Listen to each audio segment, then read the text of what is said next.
que ele reconheceu que Hitler prestou um grande serviço para a humanidade. E esse serviço, às vezes, não é olhado com bons olhos. E é isso que nós temos que aprender, olhar todo e qualquer fenômeno ou acontecimento com bons olhos, com os olhos da compaixão. Então, o que é terapia? A gente fala tanto em terapia, e a sistêmica, que a gente está vendo hoje falar, não só dentro da física quântica, é o paradigma da atualidade. Tá? Fenomenológica, o que quer dizer? Que vem de fenômeno, aquilo que se apresenta, aquilo que aparece agora. Então, uma constelação, ela vai trabalhar com isso, com o fenômeno. Às vezes vem uma pessoa e pede para trabalhar um assunto. O campo revela outra coisa. Então, significa o quê? Que o sistema, que a psique daquela pessoa estava pronta para resolver aquilo, tá? Então, o que é a terapia? É uma intervenção que o profissional da área da saúde vai fazer com o sujeito para que ele retorne à ordem. Então, nessa visão, toda desordem, ela pode gerar uma doença. E toda doença, ela vai gerar um desconforto. E é nesse conforto que a pessoa vai buscar. Isso é que é interessante. Por isso que nós temos sempre que acolher. A visão sistêmica é o paradigma de hoje, da nossa atualidade, que é a visão do todo. E como é que eu, como indivíduo, influencio e sou influenciada pelo todo. Antes, a gente tinha os olhares muito só pelo racional. Hoje não, nós sabemos que somos influenciados, Alguns cientistas dizem o seguinte, que um bater de asa de uma borboleta aqui pode provocar um terremoto em outro lugar. Então, nós vamos ver um pouco mais dessa visão sistêmica. Então, a fenomenológica é exatamente isso. É aquilo que nós vamos... aquilo que apresenta agora. E se a gente observar, os fenômenos apresenta toda hora, a todo momento. A gente que não percebe, a gente que não vê, não tem esse olhar de observador e um olhar de uma plena atenção. Quem que é o Bert Helling? Gente, Bert Helling é um alemão, ele foi um sacerdote da Igreja Católica durante 25 anos, e 16 anos ele viveu na África do Sul, trabalhando na comunidade dos Zulus, que é um dos povos mais antigos da humanidade. E com esse povo lá, com os Zulus, ele descobriu coisas fantásticas. Que os Zulus já tinha todo um ritual de honrar, de reconhecer a ancestralidade. E eles sabiam exatamente quando nascia ou quando um fenômeno apresentava em tal família, o porquê que aquilo tinha acontecido. Então, uma constelação, ele vai nos trazer disso. E o que o Bert Helling fez? Depois de um tempo, ele já era professor, filósofo, ele saiu da igreja e foi investir nos estudos. Então, a constelação sistêmica familiar, que começou por ela, porque hoje nós temos a constelação em várias áreas. Nós temos na área da escola, enquanto eu escutava a palestra, eu estava vendo. A visão sistêmica na área pedagógica é linda. Porque você vai perceber que o indivíduo não está apreendendo na escola porque ele está ocupado com coisas da família para resolver. Por isso que ele não aprende. Ele vai ter que resolver essas coisas de casa primeiro, para depois aprender aquilo que está lá, tá? E isso, assim, é uma pincelada só que eu estou dando, mas tem um trabalho lindo e nós já temos isso hoje em várias escolas, tá? É claro que o trabalho está novo, está engateando, mas tem muita gente fazendo trabalhos muito interessantes. Nós temos constelações na área empresarial. Porque, na verdade, a constelação, por que o nome constelação? Um agrupamento de algumas coisas, Constelação, a gente lembra de estrela. É um agrupamento. E, então, pode ser nas escolas, na empresa. Hoje, na área judicial, já tem uma pessoa até que já me perguntou sobre isso, na área judicial está o maior sucesso. Nós temos um juiz no sul da Bahia, ele já fez pesquisas, ele virou um constelador. E ele tem hoje resultados de pesquisa de 90% dos casos dele ser de sucesso. Ser de conciliação e ser de uma solução boa. Então isso é muito interessante. Então nós já temos na área judicial também várias pessoas. Em Maceió nós já temos um juiz que já está falando de direito sistêmico. Então, a visão sistêmica e a visão de constelação, que é o grupo, ela cabe em qualquer lugar. Tá? E hoje eu vou focar especificamente na constelação familiar, porque é lá que tudo acontece. É lá que a gente chega. Né? E quando a gente chega numa família, já tem padrões estabelecidos. E que a gente vai ser fiel, nós vamos cumprir cegamente, lealmente isso. E às vezes, para a gente sair desse emaranhado, dos conflitos familiares, a gente vai ter que fazer alguns reparos. E o que é o reparo? É eu reconhecer, aceitar, honrar e ou devolver ou assumir isso para a sua vida. Isso é muito interessante. Então, Bert Helling, quando ele saiu da igreja, ele foi estudar. Então, uma constelação familiar, ela é baseada em cima de muitas bases teóricas que já tinha no saber. Então, assim, só para lembrar que a constelação é um resultado de muitos saberes. Ele foi fazer a psicanálise, ele foi fazer a terapia familiar para entender, ele foi fazer psicodrama, ele foi fazer análise transacional, quer dizer, ele compreendeu tudo, vários olhares e saberes diferentes, e com isso ele formatou o que se chama constelação familiar. Outros teóricos antes já falavam disso, de constelação, de família, como é que isso ficava, tá? Ele veio falar de um inconsciente familiar, que ele diz o seguinte: na sua família você carrega tudo que tem na sua família, tudo, você carrega toda a sua ancestralidade. Alguns autores falam até a 7ª geração e outros falam até demais. Então quer dizer que com isso, a pessoa, o indivíduo é o resultado de muitas gerações para trás. Nada está perdido. Isso fica pulsando no campo familiar. Que depois eu vou falar de campos mórficos, o que é isso, para a gente entender como é que isso se manifesta. Porque às vezes nas constelações de grupo, as pessoas ficam muito impressionadas como é que uma pessoa escolhe uma pessoa que ela nunca viu na vida, põe aqui para ela representar alguém da família dela e ela revela, ela vai falar de coisas que só a família sabia. O campo mórfico, que hoje nós temos o Hubert Sheldrake, é um pesquisador inglês. Ele tem muitos livros escritos sobre isso, inclusive no ano de 2002, eu acredito que ele veio, acho que foi 2002 ou 2000, ele veio para a Unipaz, em Floripa, e na época até apareceu no Fantástico uma pesquisa que ele tinha feito muito em cima dos campos, que a pesquisa chamava o seguinte: por que os cães sabem que os donos estão chegando? Então ele vem falar de campos. Então o que é o campo mórfico, que hoje vocês vão ouvir muito por aí falar? É o campo que informa, é o campo que dá a forma, é o campo que faz a manifestação. Aí nós vamos ver o seguinte, que toda a informação, ela está contida numa imagem. Por exemplo, isso aqui é um copo. Eu não posso telefonar com isso.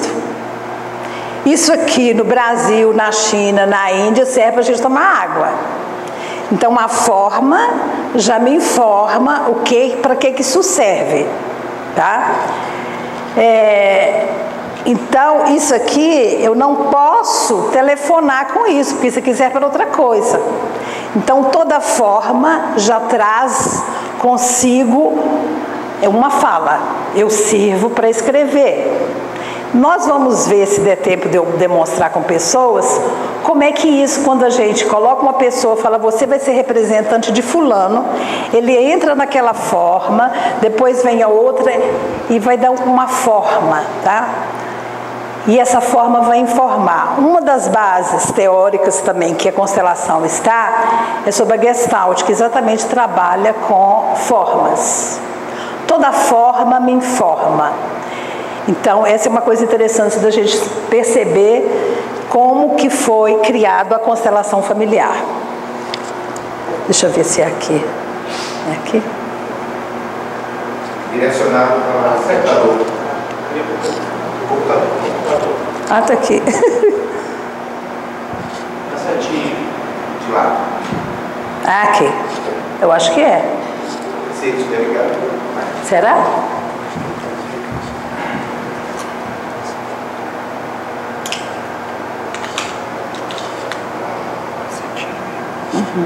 Muda. Ah, ok. Então, Bert Hellinger, eu já falei, né? Tá aí a experiência dele com os Zulus. E tá. Eu já falei também dos campos mórficos, né? Do Sheldrake.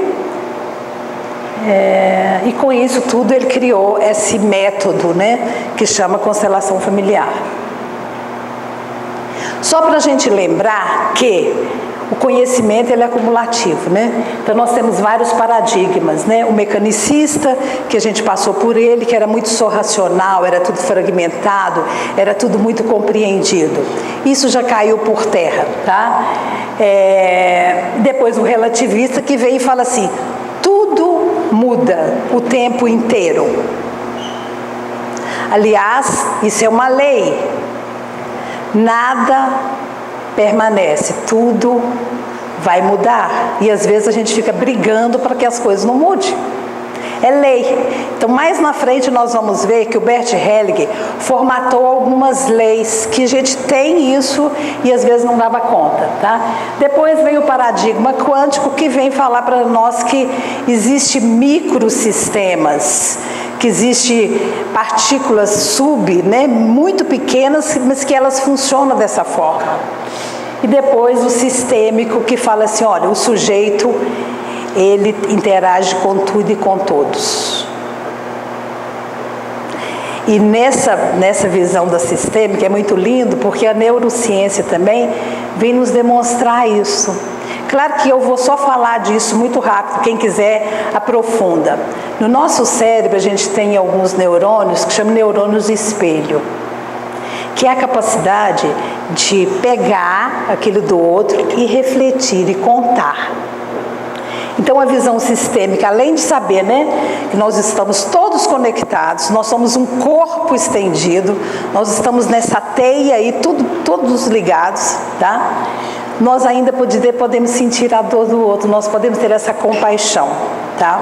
Isso é interessante.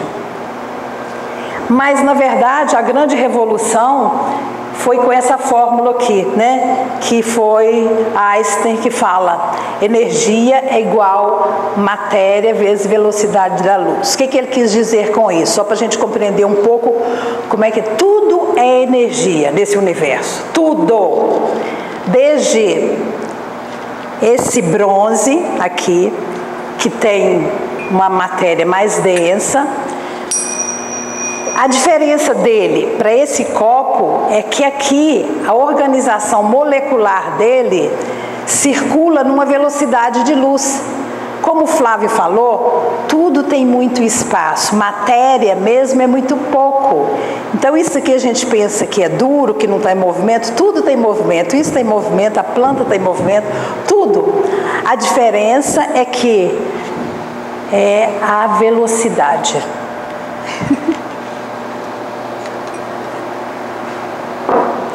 Então isso é interessante da gente entender também. Quando a gente fala de campos mórficos, que é aquilo que dá forma, então nós já sabemos o seguinte, que se isso aqui é energia, isso aqui é energia, isso é energia, tudo é energia, mas tem uma coisa linda, Cada qual tem a sua particularidade. Como o ser humano, cada qual tem a sua história, tem o seu campo. Vai depender da família, vai depender de uma série de coisas, tá? Quando a gente trabalha com campos, nós vamos estar falando disso também, tá? Então, assim, eu não sei se eu falei de todas as constelações, que é familiar, pedagógica, do direito, né, na área jurídica. Inclusive, na terça-feira, nós vamos ter um primeiro trabalho em Minas Gerais, lá em Contagem, com os juízes para começar a introduzir isso aqui, tá? Na constelações no judiciário. Então, acho que eu falei que isso que uma pessoa já tinha me perguntado e eu fiquei de dar um feedback, tá?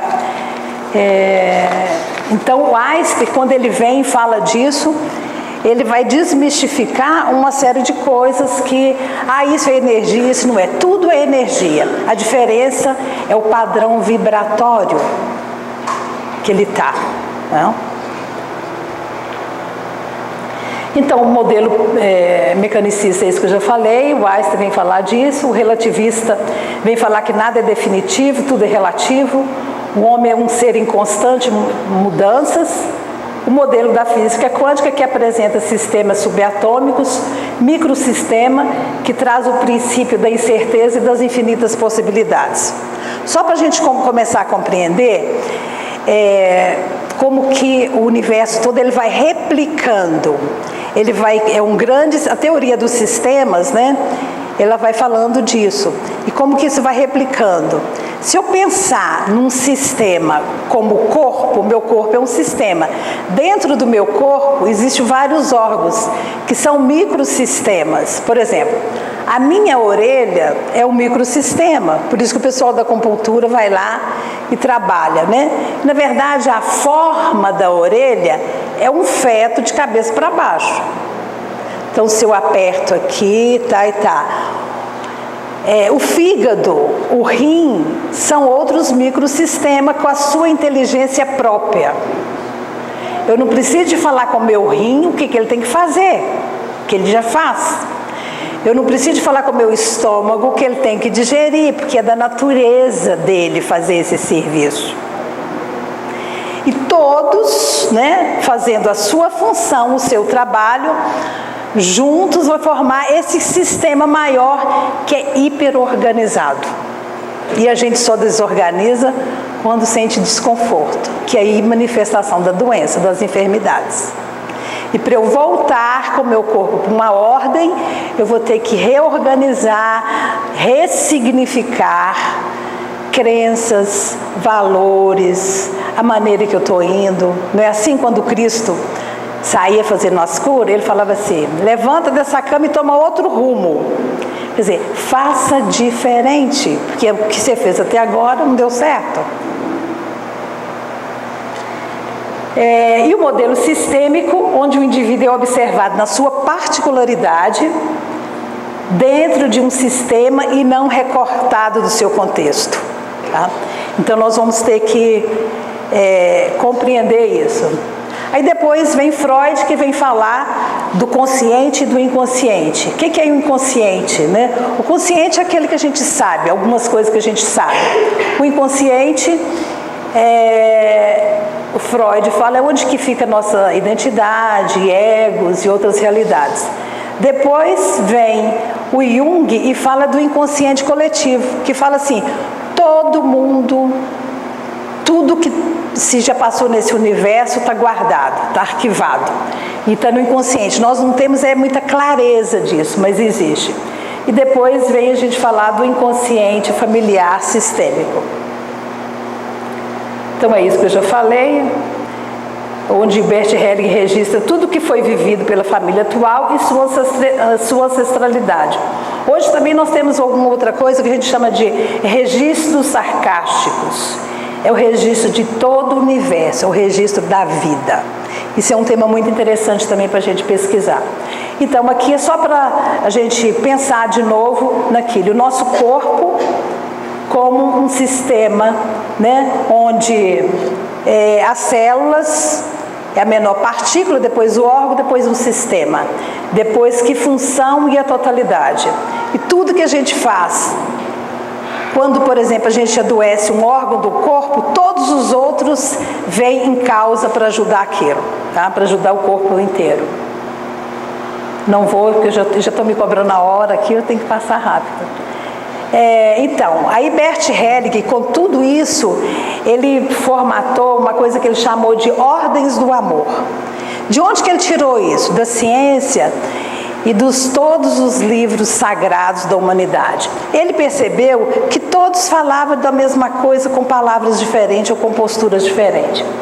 Então as relações se subordinam a determinadas ordens, forças ordenadoras ancoradas em nossa alma como uma marca biológica, uma realidade coletiva presente no nosso inconsciente. O que são isso? São ordens, e ele fala o seguinte, que essas ordens que garantem a nossa existência, que garantem a existência da humanidade. São ordens vivas que estão a serviço da sobrevivência, do crescimento e da evolução dos relacionamentos. Então a primeira ordem que ele falou que ele deu o nome de pertinência. Ele falou, todos têm o direito de pertencer, branco, preto, feio, aleijado, prostituta, homossexual, louco, todos têm. Quando essa ordem, todos na família têm o direito de pertencer. Quando existe uma exclusão ou um abandono, a repetição do padrão anterior, ela vai acontecer no membro da outra família, e isso é por amor, tá?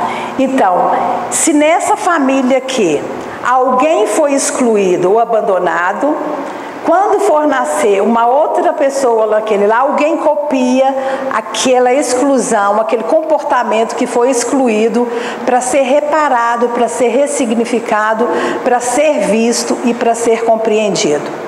Essa é uma lei. Como é que isso acontece no nosso dia a dia? Nós sabemos na área das doenças, por exemplo, tem uma neta que é diabética, a mãe é diabética. Então, por quê? O que isso está repetindo? Como que isso repete? Tá? Pertinência, todos têm o direito de pertencer. Quando essa ordem é rompida, tá? Por exemplo, lá na ancestralidade, uma mulher foi banida da família porque engravidou fora do casamento. Então, esse comportamento de engravidar fora do casamento vai repetir em gerações futuras até que isso seja visto com bons olhos, tá? E assim outras coisas também. A outra ordem que ele falou é inocência e culpa. A tendência dos filhos carregar peso, responsabilidade e culpa dos genitores. Nós já sabemos o seguinte, a criança, o bebê, ele tem uma força maravilhosa, né? Já foi feita pesquisa assim, se eu coloco ali na rua uma criança e coloco na outra um idoso, todo mundo vai para o bebê. Ninguém vai olhar o idoso. Por quê? A criança tem uma energia de vitalidade muito forte, e é através dela que está nascendo, que está brotando, que a humanidade vai continuar. Então, por isso que nós vamos para lá.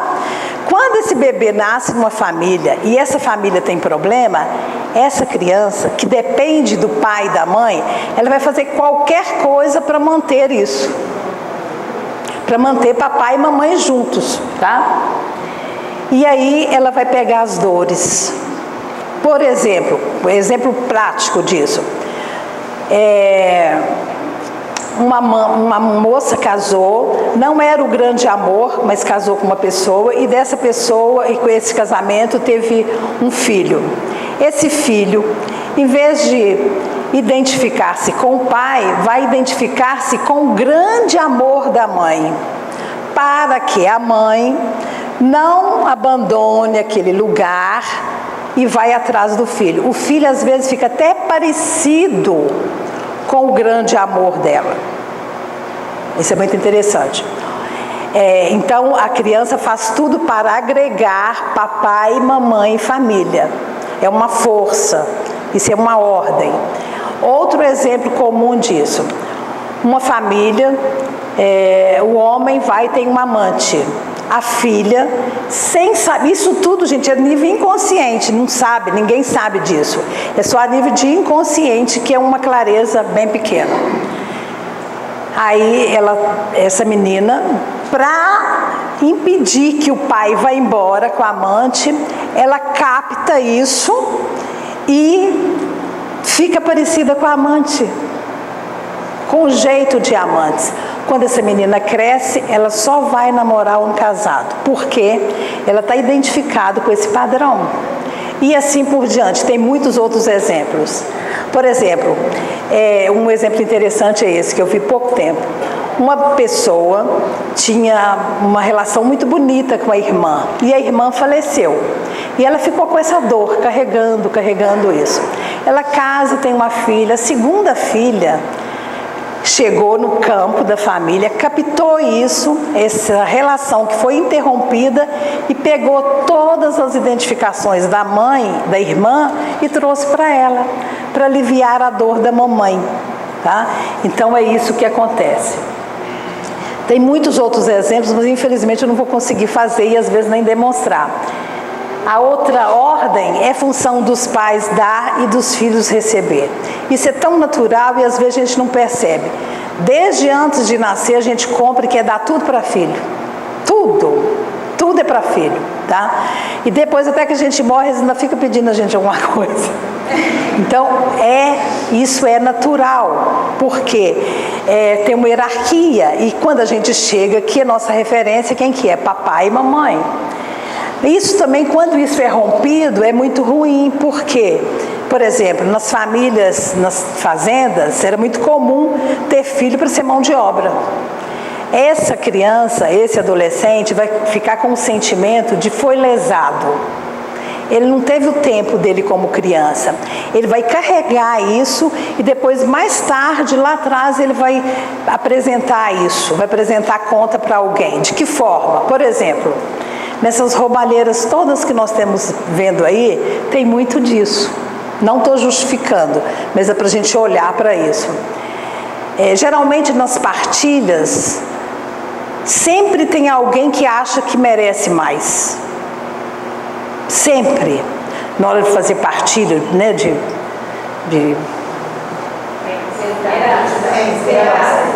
inventário, isso. Então, é assim. Tem outros exemplos, mas eu não vou fazer, tá? Uma mãe adoece. Esse exemplo também é bom. Uma mãe adoece, eu já tive clientes assim. É muito lindo isso. Uma mãe adoece, a criança, ela é pequena, ela não sabe o que fazer, mas ela determina que vai ajudar a mamãe. Por exemplo, ela define que quando crescer eu vou virar médico, eu vou salvar. Mesmo que ele não salve a mamãe, mas ele vai salvar. Por exemplo, tem um caso de uma pessoa que tem na família muito caso de cegueira. O que ele foi ser? Oftalmologista.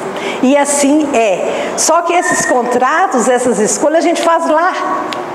E a gente esquece, mas é assim que acontece, tá? Dar e receber. É a necessidade de preservar o equilíbrio. Nunca, jamais a gente pode dar, só dar.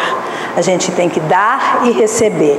Porque se a gente entra nessa de dar muito, o que nós estamos reforçando? Nosso ego. Eu posso, eu sou maior, eu posso dar. Não, nós todos somos iguais, nós podemos fazer trocas, tá? Então, todo e qualquer trabalho, ele deve ser reconhecido, deve ser trocado. Por exemplo, numa relação de casal, também isso é muito importante, mesmo que o outro não faça, não dê dinheiro, mas dê trabalho, dê outras coisas, tá?